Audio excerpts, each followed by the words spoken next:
ദൈവനാമം വാഴ്ത്തപ്പെടുമാറാകട്ടെ. കടന്നു വന്നിരിക്കുന്ന എല്ലാവർക്കും എൻ്റെ സ്നേഹവന്ദനം. അധികം മുഖവരെയൊന്നും ഇല്ലാതെ തന്നെ മമ്മിയെക്കുറിച്ചുള്ള ചില റിഫ്ലക്ഷൻസ് നിങ്ങളുടെ മുമ്പാകെ പങ്കുവയ്ക്കട്ടെ. ആ കാണുന്ന വളരെ സംതൃപ്തമായ പുഞ്ചിരിക്കുന്ന മുഖം, അതായിരുന്നു മമ്മിയുടെ സ്ഥായിയായ ഭാവം. ചില അവസരങ്ങളിൽ ദുഃഖങ്ങൾ ഉണ്ടായിട്ടുണ്ട്, മുഖത്ത് പ്രതിഫലിച്ചിട്ടുണ്ട്. എങ്കിലും കൂടുതൽ സമയവും അതാണ് മമ്മിയുടെ മുഖം.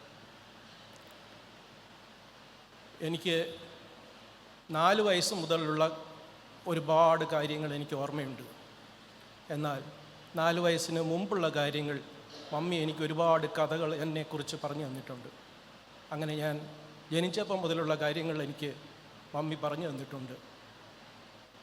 ഞാൻ ജനിക്കുമ്പോൾ പാഴ്സനേജിലെ അവസ്ഥയും, രാത്രിയുടെ 3 മണി സമയത്ത് മമ്മി ഏകാന്തിയായിരിക്കുന്നു, പപ്പ ഈ ഡെലിവറിയുടെ ആവശ്യത്തിന് ഒരു ആളിനെ വിളിക്കാൻ വേണ്ടി പോയ കാര്യം മമ്മി അപ്പോൾ ബൈബിൾ തുറന്ന് വായിച്ചപ്പോൾ കിട്ടിയ വാക്യം എന്നോട് പറഞ്ഞു തന്നു. അതിന് പ്രകാരം ജീവിക്കാൻ ദൈവം അനുവദിക്കാൻ മമ്മി എനിക്ക് വേണ്ടി എപ്പോഴും പ്രാർത്ഥിച്ചു കൊണ്ടിരുന്നു.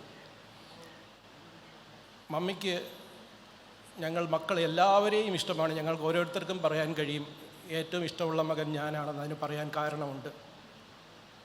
മൂത്ത മകൻ എന്ന നിലയിൽ ജോസിച്ചാനോട് 58 വർഷം മമ്മിയോടൊപ്പം ഏറ്റവും കൂടുതൽ കാലം ജീവിച്ച വ്യക്തി എന്ന നിലയിൽ ജോസിച്ചാനോട് ഏറ്റവും സ്നേഹമാണ്. എന്നോടുള്ള സ്നേഹത്തിന് ഒരുപാട് കാര്യങ്ങൾ എനിക്ക് പറയാൻ കഴിയുമെന്നാലും ഏറ്റവും ഓർക്കുന്ന ഒരു കാര്യം, അത് മമ്മി പറഞ്ഞറിഞ്ഞ കഥയാണ്.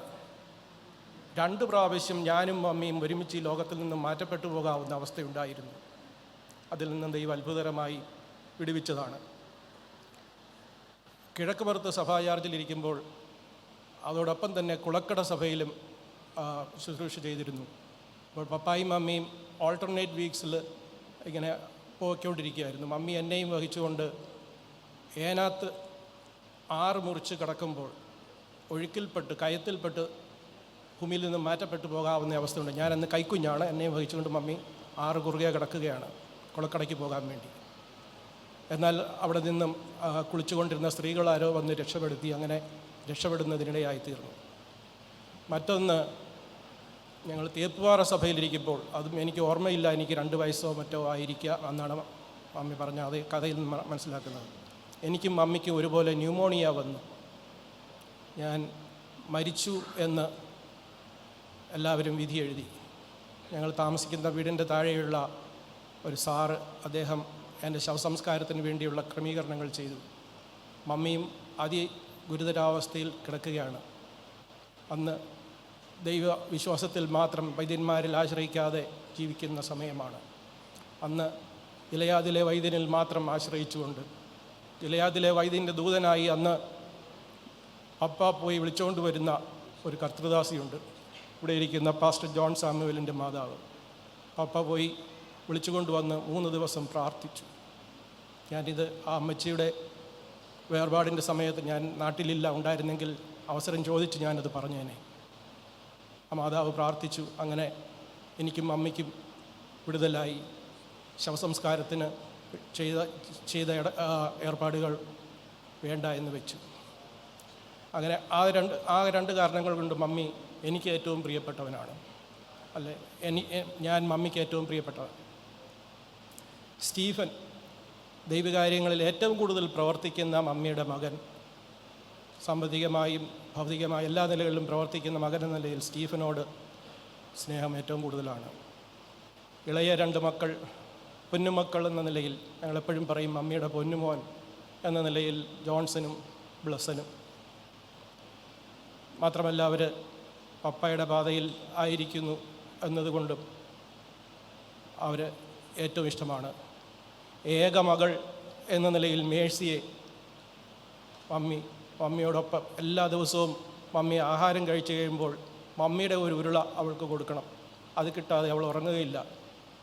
മമ്മി അഥവാ മറന്നുപോയാൽ അവൾ കരഞ്ഞ് അവിടെ ബഹളം വെക്കും. മമ്മിക്ക് അന്നേരം അറിയാം ഇന്നതാണ് കാരണമെന്ന്. മമ്മി 2ാമത് ഉരുള ഉരുട്ടി അവൾക്ക് കൊടുത്തെങ്കിൽ മാത്രമേ അവളൊന്ന് ഉറങ്ങുകയുള്ളൂ. എല്ലാ മക്കളെയും മമ്മി ഒരുപോലെ സ്നേഹിച്ചിരുന്നു. പപ്പായിൽ നിന്നും മമ്മിയിൽ നിന്നും ഞങ്ങൾ പഠിച്ച ഒരു പാഠമാണ് ഷെയറിങ് റെസ്പോൺസിബിലിറ്റീസ്. ഞാൻ നേരത്തെ പറഞ്ഞതുപോലെ 2 സഭകളിൽ ഒരേ സമയം ചാർജ് വഹിച്ചിരുന്നപ്പോൾ പള്ളിക്കൽ നെല്ലിമുകൾ, കിഴക്കുപുറം കുളക്കട എന്നിങ്ങനെ 2 സഭകളിൽ സഭാ ചാർജ് വഹിച്ചിരുന്നപ്പോൾ ഓൾട്ടർനേറ്റ് ഡേയ്സിൽ മമ്മി പോവുക, അങ്ങനെ ആ റെസ്പോൺസിബിലിറ്റി ഷെയർ ചെയ്ത്, മാത്രമല്ല വീട്ടുകാര്യങ്ങളിലായാലും ഞാൻ കണ്ടിട്ടുണ്ട് പപ്പ മമ്മിയെ സഹായിക്കുന്നത്. വിറക് കീറിക്കൊണ്ട് അടുക്കി വെക്കുന്നത് മുതൽ ഓരോരുത്തരും ചെയ്യേണ്ട ഉത്തരവാദിത്തങ്ങൾ കുടുംബജീവിതത്തിൽ എങ്ങനെ ഷെയർ ചെയ്ത് കുടുംബം കൊണ്ടുപോകാമെന്നുള്ളത് ഞങ്ങളെ പഠിപ്പിച്ചു തന്നു. അതുകൊണ്ട് ഞങ്ങളുടെ കുടുംബജീവിതത്തിനും അത് ഏറ്റവും വിജയകരമാണ്. മമ്മിയുടെ പെൺമക്കളെന്നാണ് മമ്മി പറയുന്നത്, മരുമക്കളെന്ന് പറയാൻ മമ്മിക്ക് ഇഷ്ടമല്ല. നിങ്ങൾക്ക് എല്ലാവർക്കും അറിയാം, നിങ്ങളോടെല്ലാം പറഞ്ഞിട്ടുണ്ടായിരിക്കും എനിക്ക് മരുമക്കളില്ല, മക്കളാണെന്ന്. എല്ലാവരെയും മമ്മിക്ക് ഇഷ്ടമാണ്. ഏറ്റവും മൂത്ത മരുമകളെന്ന നിലയിൽ എൻ്റെ ഭാര്യ ജൂലിയെ ഏറ്റവും ഇഷ്ടമാണ്. അതിന് ഒരു കാരണം കൂടെയുണ്ട്. മമ്മിയാണ് ആദ്യമായി വന്ന് അവളെ പോയി കണ്ട് ഇഷ്ടപ്പെട്ട് ആ വിവാഹത്തിന് മമ്മി തുറന്ന് കാര്യങ്ങൾ നീക്കുവാനിടയായത്. അതുപോലെ മുമ്പേ പറഞ്ഞ സ്റ്റീഫൻ്റെ ഭാര്യ എന്ന നിലയിൽ സീനയോടും, ബ്ലസൻ്റെ ഭാര്യ എന്ന നിലയിൽ പ്രിയമകളോടും ബിൻസിയോടും എപ്പോഴും മമ്മിയോടൊപ്പം മമ്മിയെ കൊണ്ടു നടന്ന് ശുശ്രൂഷിച്ച് ഈ അന്ത്യദിവസങ്ങളിൽ ഒക്കെയും മമ്മിക്ക് വേണ്ട എല്ലാ ശുശ്രൂഷകളും ചെയ്തു കൊടുത്ത് മമ്മിയെ യോഗങ്ങൾക്ക്, ആരോഗ്യമുള്ളപ്പോഴെല്ലാം യോഗങ്ങൾക്ക് കൊണ്ടുപോവുകയും എപ്പോഴും മമ്മിയോട് കൂടെ ഉണ്ടായിരുന്ന സ്മിത മമ്മിക്ക് ഏറ്റവും പ്രിയപ്പെട്ടവളാണ്. സഹോദരങ്ങൾ, നന്ദി പറയേണ്ട ആവശ്യമില്ല, എങ്കിലും സ്മിതയോട് അക്കാര്യത്തിൽ ഞങ്ങൾക്ക് നന്ദി പറയാതിരിക്കാൻ കഴിയില്ല. പല അവസരങ്ങളിലും സ്മിതയുടെ സന്ദർഭോചിതമായ പ്രവർത്തനങ്ങൾ മമ്മിയുടെ ജീവൻ രക്ഷിക്കുക, അത്രയും നാൾ നീട്ടിക്കൊണ്ട് പോകുന്നതിന് ഇടയായി തീർന്നു. കഴിഞ്ഞ നവംബറിൽ അസുഖം ബാധിച്ചു വളരെ പലരും ചിന്തിച്ചു ലോകത്തിൽ നിന്ന് മാറ്റപ്പെടുമെന്ന്. പലരും അതിനെക്കുറിച്ച് സംസാരിച്ചതായി പിന്നീട് ഞങ്ങളോട് നേരിട്ട് പറയുകയുണ്ടായി. എന്നാൽ തക്ക സമയത്ത് വേണ്ട ശുശ്രൂഷകൾ കൊടുക്കുവാനും അടുത്തിരുന്ന് പരിചരിക്കുവാനും എല്ലാം സ്മിതയ്ക്ക് കഴിഞ്ഞു. മമ്മിക്ക് ഞാൻ ആദ്യമേ പറഞ്ഞതുപോലെ ഈ സ്ഥായിയായ ഭാവം ഉണ്ടെങ്കിൽ പോലും ചിലപ്പോൾ സങ്കടങ്ങൾ വരാറുണ്ട്. സങ്കടങ്ങൾ വന്നാലും ചിലപ്പോൾ ഞങ്ങളോടല്പം പരിഭവം ഉണ്ടാകാറുണ്ട്. ചിലപ്പോൾ ഞങ്ങൾ മമ്മിയെ അല്പമായി വിമർശിക്കുകയൊക്കെ ചെയ്യാറുണ്ട്.